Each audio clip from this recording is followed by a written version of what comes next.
Hello students, welcome once again in Shri Shyam study point. और जैसे कि आपको पता है मॉर्फोलॉजी ऑफ फ्लावरिंग प्लांट के बारे में हम पढ़ रहे हैं, तो आज हम पढ़ेंगे फ्लावर्स के डिफरेंट पार्ट्स के बारे में। तो क्योंकि प्रीवियस लेक्चर के अंदर हमने स्ट्रक्चरल रूप से देखा था फ्लावर किस तरह का होता है, तो फ्लावर के बारे में कुछ चीजें हम पढ़ते हैं आज। पहले इंट्रोडक्शन जो होता है, फ्लावर के मेन पार्ट्स हैं, फ्लावर का जो खुद स्ट्रक्चरल यूनिट है वो किस तरह का होता है उसके बारे में पढ़ते हैं। तो सबसे पहले जो फ्लावर है वो टू टाइप का होता है on the basis of the reproductive part which they beer. तो फ्लावर में बी यूनिसेक्सुअल और बाइसेक्सुअल।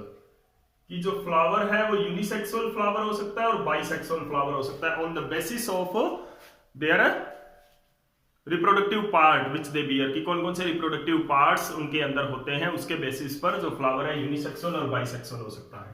यूनिसेक्सुअल फ्लावर के अंदर क्या होता है, if the flower bear only single reproductive part, कोई भी सिंगल रिप्रोडक्टिव पार्ट अगर इसके अंदर होता है तो उस फ्लावर को हम क्या बोलते हैं, यूनिसेक्सुअल फ्लावर बोलते हैं। It further can be of two types, दो तरह के हो सकते हैं। If the male part is present then it is called as staminate.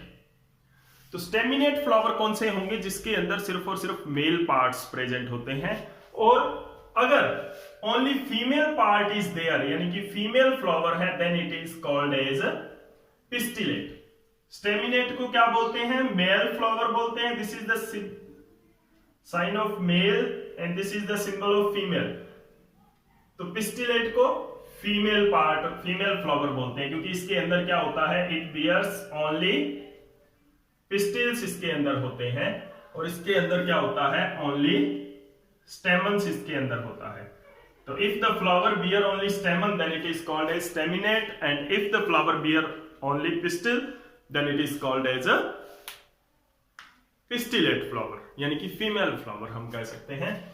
दूसरी जो बात आती है बाइसेक्सुअल फ्लावर। बाइसेक्सुअल फ्लावर के अंदर क्या होता है, जिसके अंदर बोथ द रिप्रोडक्टिव पार्ट होते हैं, बोथ रिप्रोडक्टिव पार्ट जिनके अंदर होते हैं उनको क्या बोलते हैं, बाइसेक्सुअल फ्लावर। यानी कि इसके अंदर क्या होता है, stamen as well as pistil, दोनों पार्ट इसके अंदर होते हैं, मेल और फीमेल पार्ट दोनों इसके अंदर होते हैं। ऐसे फ्लावर्स को क्या बोलते हैं, बाइसेक्सुअल फ्लावर्स बोलते हैं। उसके बाद में आती है types of flowers on the basis of there symmetry. Symmetry के बेसिस पर क्या है, ये है types of flower on the basis of, किसके बेस पर है, basis of reproductive parts which they beer. कि कौन कौन से रिप्रोडक्टिव पार्ट्स उनके अंदर होते हैं, इस बेसिस पर क्या होते हैं, फ्लावर्स टू टाइप्स के होते हैं। Now the types of flower, types of flowers on the basis of their symmetry। अभी सिमिट्री क्या होती है, पहली बात सिमिट्री क्या होती है। सिमिट्री टर्म आपने मैथमेटिक्स के अंदर भी पढ़ा होगा कि सिमिट्री क्या होती है। यहां पर आप बायो के अंदर भी पढ़ोगे आप, सिमिट्री क्या होती है, फ्लावर्स के अंदर सिमिट्री। तो symmetry is the plane passing from the centre of the body. Symmetry क्या है, it is the plane passing through the centre of body, centre of body and dividing it into equal halves, two equal halves के अंदर divide कर देती है जो line, जो centre, जो प्लेन सेंटर के अंदर से पास होकर टू इक्वल हाफ्स के अंदर डिवाइड कर दे, उसको क्या बोलते हैं, सिमिट्री बोलते हैं। तो देखते हैं फ्लावर्स कितने तरह के होते हैं, थ्री टाइप के होते हैं। एसिमेट्रिकल फ्लावर हो सकता है। एसिमेट्रिकल फ्लावर कौन सा होता है, एसिमेट्रिकल फ्लावर होता है which does not have any symmetry, which does not have any symmetry, कोई भी सिमिट्री जिस फ्लावर के अंदर नहीं होती है उनको क्या बोलते हैं, एसिमेट्रिक फ्लावर बोलते हैं। यानी कि they cannot divided, they cannot divided into two equal half, दो इक्वल हाफ के अंदर डिवाइड नहीं कर सकते बाय पासिंग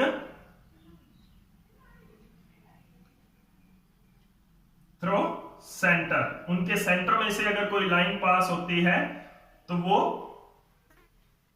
उसको टू इक्वल हाफ के अंदर डिवाइड नहीं कर सकती। ऐसे फ्लावर्स को क्या बोलते हैं?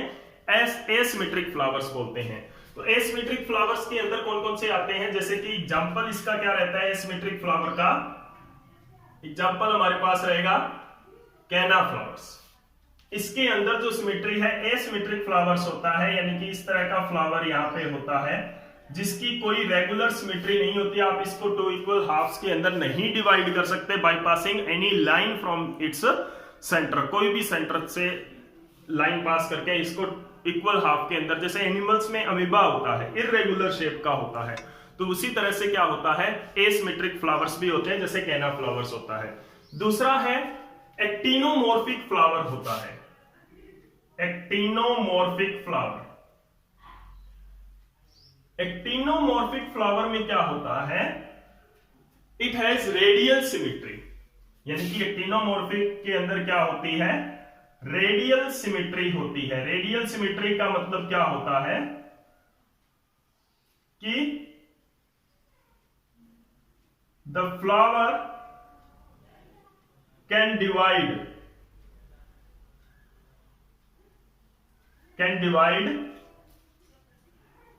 into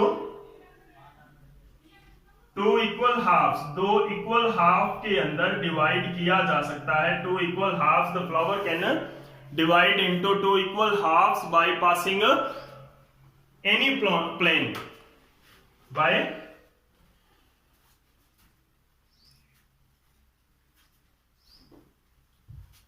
through more than one plane, through more than one plane from its center,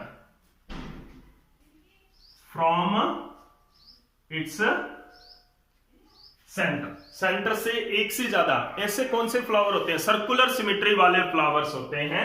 कौन से होते हैं? सर्कुलर सिमेट्री वाले, यानी कि जैसे आप कह सकते हो कि गोल फ्लावर जो होते हैं, सर्कुलर फ्लावर जो होते हैं, सर्कुलर सिमेट्री इनकी होती है। देखने में जो सर्कुलर शेप के फ्लावर होते हैं, जैसे कि हिबिस्कस इसका एग्जांपल है, चाइना रोज, ठीक है। एक्टिनोमॉर्फिक का एग्जांपल क्या है? Hibiscus, china rose. ये फ्लावर किस तरह के होते हैं? इस तरह के फ्लावर्स होते हैं। ये क्या होते हैं? सर्कुलर मोड में होते हैं। आप इसको चाहे ऐसे डिवाइड कर लो तो भी टू इक्वल हाफ्स के अंदर डिवाइड होंगे। इस प्लेन से भी टू इक्वल हाफ में, इस प्लेन से भी टू इक्वल हाफ में, यानी कि सर्कुलर, कोई भी अगर एक सर्कुलर स्ट्रक्चर है तो उसको आप किसी भी प्लेन से पासिंग फ्रॉम देयर सेंटर, किसी भी प्लेन से उसको कट करो तो वो टू इक्वल हाफ के अंदर ही जाएगा। तो ये क्या होती है? रेडियल सिमेट्री वालों को क्या बोलते हैं? एक्टिनोमॉर्फिक बोलते हैं। तो ये बहुत इंपॉर्टेंट टर्म है। जब हम फ्लावर डायग्राम पढ़ेंगे, फ्लावर फॉर्मूला भी पढ़ेंगे बाद में, तब भी इनका यूज होना होता है। तो एक्टिनोमॉर्फिक है, जो कि जिसका एग्जांपल क्या है? हिबिस्कस फ्लावर है। और एसिमेट्रिक कौन है? कौन से हैं? कैना फ्लावर्स हैं, ठीक है। वो क्या होते हैं? एसिमेट्रिक फ्लावर होते हैं, ठीक है। अब उसके बाद में क्या आता है? नेक्स्ट जो हमारा है वो है जाइगोमॉर्फिक फ्लावर। तो जाइगोमॉर्फिक फ्लावर यहां पे करते हैं। थर्ड जो सिमेट्री वाला है जाइगोमॉर्फिक फ्लावर, क्या होता है? जाइगोमॉर्फिक तो द सिमेट्री, सच सिमेट्री, यानी कि बाइलेटरल सिमेट्री। इसके अंदर कौन सी होती है? Bilateral symmetry. बाइलेटरल सिमेट्री का एग्जांपल ह्यूमन बीइंग भी है। एनिमल्स के केस में हम भी बाइलेटरल सिमेट्री में ही आते हैं, यानी कि there is only one plane from which we can dissect them into two equal half. तो these flowers, the flowers can be divided into two equal half from by only one plane, by only one plane passing through centre, centre के अंदर से पास होता हुआ सिर्फ एक ही plane उनको cut कर सकता है, थ्रू सेंटर। ठीक है, सिर्फ एक ही फ्लावर। जैसे कि इसका एग्जांपल जो है वो क्या होगा, इस तरह का कोई अगर फ्लावर है, ऐसे फ्लावर्स को के अंदर बाई लेटरल सिमेट्री होती है, यानी कि ये सिर्फ यही प्लेन इसको सेंटर टू इक्वल हाफ में डिवाइड कर सकता है। There is only one plane. तो यहां से इस प्लेन के अगर अंदर आप कट करोगे तो ये इक्वल हाफ में नहीं होगा। पेटल्स की ये शेप है, इधर जो साइज है पेटल्स का वो कम रह गया है, तो यानी कि only this symmetry, this plane can cut into two equal half, दो इक्वल हाफ के अंदर यही प्लेन इसको कट कर पाएगा। तो this is the zygomorphic flower. Example इसका क्या है, pisum sativum, pea plant. Pea plant के फ्लावर्स आपने देखे होंगे, इस तरह के होते हैं जो कि बाइलेटरल सिमेट्री में आते हैं। और ऐसे प्लांट्स, ऐसे फ्लावर्स को क्या बोलते हैं, जो पाइसम स्टाइवा का जो फ्लावर है उसको क्या बोलते हैं, जाइगोमॉर्फिक फ्लावर्स बोलते हैं। तो there are 3 type of flower on the basis of their symmetry. बहुत इंपॉर्टेंट है, याद रखना है इसको, जरूरी है, क्योंकि वैसे भी इनके ऊपर क्वेश्चन आ जाते हैं और फ्लावर डायग्राम में और फ्लोरल फॉर्मूला में तो पक्का ये यूज होने ही होने हैं। ठीक है, asymmetric, actinomorphic and zygomorphic. Okay, इसके एग्जांपल्स दिए हुए हैं यहां पे। मैंने 2 चीजों के एग्जांपल नहीं दिए हैं, unisexual flower and bisexual flower. इनकी एग्जांपल्स आपने फाइंड आउट करके मेरे को कमेंट सेक्शन में बताना है कि कौन कौन से इनके एग्जांपल हो सकते हैं। स्टेमिनेट के क्या एग्जांपल है, पिस्टिलेट का कोई एग्जांपल और बाइसेक्सुअल फ्लावर का कोई एग्जांपल आपने कमेंट सेक्शन में जरूर बताना है। और अगर आपको ये लेक्चर अच्छा लगा तो प्लीज लाइक एंड शेयर जरूर कर दें। Thank you.